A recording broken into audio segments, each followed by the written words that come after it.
dal aan laga daaleyn diiwaankiisa taariikheed ilaa maantana laga dahqaado ilbaxnimo durugsan waa muuqaal diiradda saaraya dalka Ciraaq waa dal ku yaala bariga dhexe wuxuuna xad la leeyahay dalal dhowr ah waa dal aad muhiim ugu ah istiraatiijiyadda caalamka sababo la xiriira goobta uu dhaco waxaana dalkan maraan wabiyada caanka ah ee Dajla iyo Furaad oo muhiim u ah nolosha dadka Ciraaq waxayna labadan wabi Ciraaq ka dhigeen dhul ku habboon beerashada magaalooyinka waaweyn ee Ciraaq waxaa ka mid ah Baghdad, Basra, Erbil iyo magaalada Mosul oo ah midda labaad ee ugu weyn dalka caasimadda Ciraaq waa magaalada Baghdad oo ah magaalo fac weyn kuna taala bartamaha dalka waa xarun dhaqan iyo mid siyaasadeed iyo waliba dhaqaale oo muhiim ah tan iyo markii la aasaasay waxaana la aasaasay sanadkii 145 hijriga waxayna ahayd mid wareegsan oo leh nashqad gaar ah oo difaac waxayna xilligii khilaafadii Cabbaasiyiinta noqotay xarunta ugu muhiimsan ee cilmiga farshaxanka iyo ganacsiga dunida Islaamka waxay hooy u tahay jaamacado taariikhi ah sida jaamacadda Baghdad oo ah mid ka mid ah jaamacadaha ugu faca weyn dunida Carabta waxaa ku nool magaaladan qiyaastii 8 ilaa 9 milyan oo ruux waana magaalada ugu dadka badan Ciraaq waxayna magaalada marar kala duwan la kulantay burbur xooggan sida duulaankii Mareykanka ee 2003 iyo duulaankii Mongoolka magaaladan waxaa wali maanta ka muuqda raadadkii dawladda Cabbaasiyiinta sida madaxtooyadii iyo qasrigii Cabbaasiyiinta waxaa jirta waddo lagu magacaabo Al-Mutanabbi oo lagu magac daray gabyaaga caanka ah ee Al-Mutanabbi oo lagu tiriyo halabuurayaasha ugu waaweyn ee afka Carabiga wadadan waa meel lagu iibiyo buugaagta waxayna u dhowdahay waddo iyadana lagu magacaabo Al-Rashiid oo iyana lagu sameeyay qalifkii dawladda Cabbaasiyiinta Harun Al-Rashiid goobaha kale ee Baghdad ku caanka tahay waxaa ka mid ah fagaaraha xuriyadda masjidka Qura oo ah midka ugu weyn masaajidda Sunniga ee Ciraaq meelaha kale ee magaalada laga xusi karana waxaa ka mid ah matxafka qaranka iyo taalada lagu magacaabo Shahiid oo ah calaamad u taagan xasuusta dadka ku dhintay dagaalada iyo colaadaha dalkan uu soo maray Ciraaq waxay ka mid tahay dhulka qadiimka ah ee loo yaqaano Mesopotamia ama dhulka u dhaxeeya labada wabi ee Dajla iyo Furaad waxaana dhulkan loo aqoonsan yahay inuu yahay halkii ugu horeysay ee bini'aadamku ilbaxnimo ka sameeyeen magaalooyinka aasaaseen isla markaana laga curiyay hab qoraalka iyo waliba nidaamka dawliga Ciraaq waa halka laga helay farta qoraal ee ugu qadiimsan waxaana lagu magacaabaa Cuneiform waxayna fartan asal ahaan u laabanaysaa ilbaxnimada Sumerianka ee jirtay 3100 sano ka hor taariikhda miilaadiga Ciraaq waa halka laga aasaasay boqortooyadii ugu horeysay ee dunida boqor la oran jiray Sarjan ayaa aasaasay boqortooyo lagu magacaabay Akkad 2334 ka hor taariikhda miilaadiga 2000 oo sano ka hor boqortooyadii Babylonia ayaa dhulkan ka hana qaaday magaalada Baabilna waxay xilligaasi ahayd xarun dhaqan mid ganacsi iyo waliba mid diineed 912 sano ka hor taariikhda miilaadiga Ashuriyiintu waxay dhiseen boqortooyo xoog leh oo ka tilisay Ciraaq iyo bariga dhexe 539 sano ka hor miilaadigana Farisiyiinta ayaa dhulkan weerar ku ekeeyeen boqortooyadii Farisiyiinta ee Al-Akhmaniyana ayuu dhulkan hoos tagay kadib markii Alexander the Great uu burburiyay boqortooyadii Al-Akhmaniya Ciraaq waxay gashay gacanta boqortooyadii Saluuqiyada waxayna ahayd boqortooyo isku dayday inay dhaqanka Greek ku faafiso Ciraaq iyo bariga dhexe waxaana boqortooyadan meesha ka saartay Parthian oo ahayd boqortooyo xooggan oo fadhigeedu ahaa waqooyiga Iran iyaduna waxaa meesha ka saartay boqortooyadii Sassaniyada waxayna boqortooyadan Ciraaq maamushay muddo aad u dheer oo ku dhow 400 sano magaalada Tisfon ee ilaa maanta raadkeedu muuqdo ee u dhow magaalada Baghdad waxay xilligaasi noqotay caasimadda ugu weyn ee boqortooyadii Sassaniyada boqortooyadii Farisiga waxaa agta mariyeen muslimiinta dagaalo dhowr ah ayaana looga adkaaday boqortooyadii Farisiga sanadkii 12 ee hijriga ciidamo muslimiin oo hogaaminayay Khalid bin Walid ayaa galeen koonfurta Ciraaq muslimiintuna waxay ku guuleysteen dagaalo muhiim ah sida dagaalkii Daatu Salaasil waxayna guulahan muslimiintu ka heleen dhiirigelin ay ku sii wateen furashadoodii dhulka ay boqortooyadii Sassaniga ka talinaysay sanadkii 15 ee hijriga waxaa dhacay dagaalkii weynaa ee Al-Qaadisiya waxaana dagaalkan muslimiinta horkacayay Sa'd bin Abi Waqqas guusha ay muslimiinta ka heleen dagaalkii Qaadisiya ayaana albaabada u furay qabashada magaalada Madaa'in oo markaas ahayd caasimadii boqortooyadii Sassaniga waxaana markaas kadib si rasmi ah calankeedu u leexay boqortooyadii Sassaniga ee Ciraaq waxayna muslimiintu dagaalkii Nahawaan ee dhacay sanadkii 21 hijriga ay ku jabiyeen ciidamadii u dambeeyay ee Sassaniga waxaana dagaalkan lagu naanaysaa Fathul Futuh ama guushii guulaha waana dagaalka dhaliyay dhicitaankii boqortooyadii Sasaaniga ee Farisiga ahayd. kadib guulahaas Ciraaq waxay noqotay xarun muhiim ah oo Islaami ah, waxaana sanado kadib aasaasmeen magaalooyin muhiim ah sida Basra iyo magaalada Kuufa oo mar ahayd caasimadii khilaafadii Cali bin Abi Talib. sanadkii 132 ee Hijriga ama sanadkii 750 miilaadiga Ciraaq waxaa ka hana qaaday dawladdii Cabbaasiyiinta,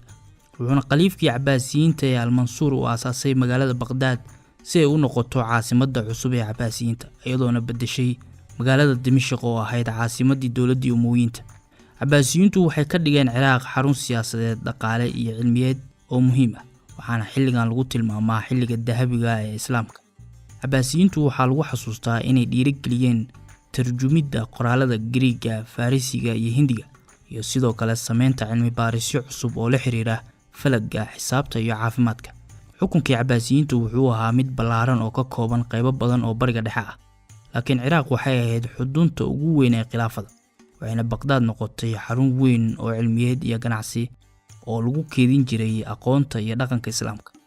1258 miilaadiga ciidankii Mongoolka oo uu hogaaminayay Hulagu Khan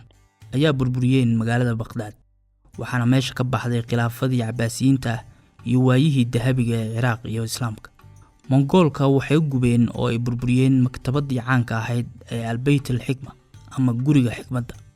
oo ahayd xarunta iyo keedka cilmiga iyo aqoonta Islaamka xilligii khilaafadii Cabbaasiyiinta. buugaagtii iyo kutubtii maktabaddan ee ku saabsanaa culumta kala duwan sida falsafadda, xisaabta, sayniska iyo diinta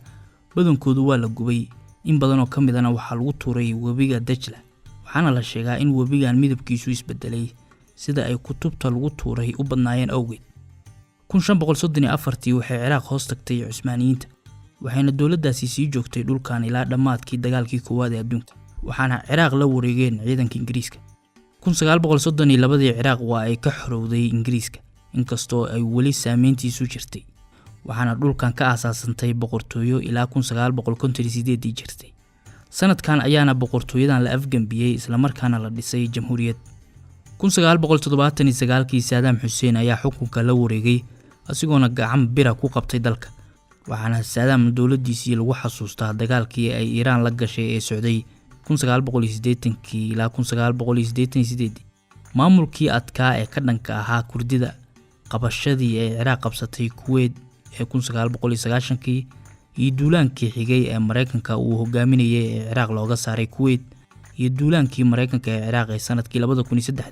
sanadkan ayuuna soo afjarmay xukunkii Saddam kadib weerar uga yimid Mareykanka oo ku eedeeyay in uu Saddam haysto hubka wax gumaada. وحددت العقوبة وفق أحكام المادة 406 من قانون العقوبات رقم 111 لسنة. wixii ka dambeeyay 2003 Ciraaq waxay dhex dabalanaysay dhibaatooyin waaweyn sida dagaalo, faragelin shisheeye iyo hoggaan musuq la saaxiiba. waxaa meesha ka baxday saameyntii dadka Sunniga, Shiicada iyo Kurdida ayayna awooddu dhinacoodu martay. 2005 dastuur la ansixiyay ayay Kurdidu ku heshay xuquuq maamul oo gaar ah, maadaama Kurdida ay si weyn uga caawiyeen Mareykanka in uu Saddam Hussein meesha ka saaro. waxayna Saddam Hussein oo 2006 la dilay Kurdida ku tilmaamaan mid si gaar ah u beegsaday, waxayna tilmaamaan howlgalkii lagu magacaabay Anfal in lagu laayay kumanaan shacabka Kurdida ah. wuxuu ahaa olole military oo ay ciidamadii Saddam ku qaadeen Kurdiyiinta intii u dhaxaysay 1986 ilaa 1989.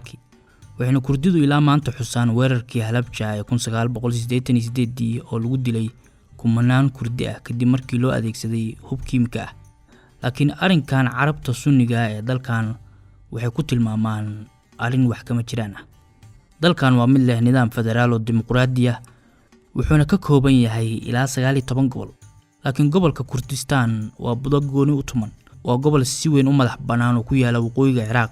gobolkan wuxuu leeyahay dhaqan siyaasadeed, dhaqaale iyo bulsho oo ka duwan inta kale ee Ciraaq, waana dhul ay degaan dadka Kurdida ee ah qoomiyadda afraad ee ugu badan bariga dhexe, inkastoo ay lahayn wadan u gaar ah. waa gobol leh dawlad u gaar ah, wuxuuna leeyahay madaxweyne,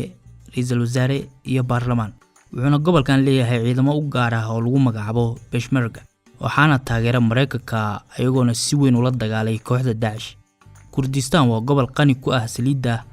uu dhaqaalaha Ciraaq si weyn ugu tiirsan yahay waxaana gobolkan iyo dawladda dhexe si weyn isugu khilaafsan yihiin hab qaybsiga saliidda dhulka Kurdida laga soo saaro.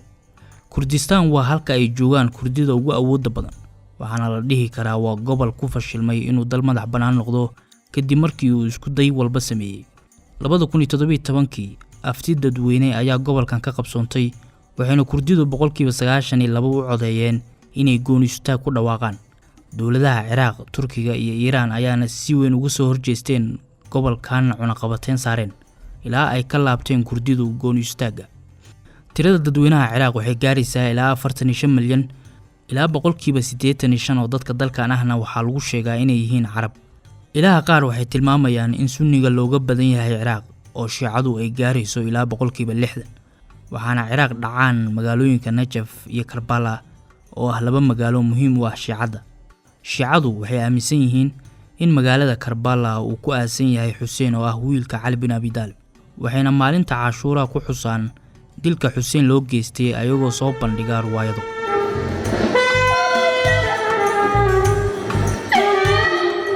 dhanka kale magaalada Najaf oo Shiicadu si weyn u qiimeyso waxay aaminsan yihiin inuu ku aasan yahay Cali bin Abi Talib oo ay u arkaan hogaamiyaha kaliya ee saxda ah kadib nabiga. qabuuraha ay aaminsan yihiin inuu ku aasan yahay Cali bin Abi Talib radiyallahu anhu waxaa lagu magacaabaa Wadi Salaam waxaana lagu tilmaamaa qabuuraha ugu weyn caalamka waxaana ku aasan ilaa 6 milyan oo Shiico u badan. waa qabuuro ay Shiicadu u aragto mid barakeysan oo ay ku taamaan in lagu aaso. marka Shiicada iyo Sunniga laga yimaado waxaa dalkan ku nool kuwa laga tira badan yahay sida Kirishtaan tiradoodu aad hoos ugu dhacday kadib markii Daesh dalkan ay ka soo baxday 2014. sidoo kale waxaa dalkan ku nool koox lagu magacaabo Saabi ah oo ku dhaqmaan diinta Mahdism oo ah diin qadiim ah waxaana qoladan dhowr jeer lagu sheegay Quraanka. waxaa jirta koox kale oo diimeed oo lagu magacaabo Yazidiya waa Kurdi ku nool Ciraaq iyo Suuriya oo aaminsan in hal ilaah uu jiro waxayna si weyn u xusaan oo diintoodu lafdhabar u ah 7 malag oo ay sheegaan in ilaaha ay aaminsan yihiin nuurkiisa laga abuuray.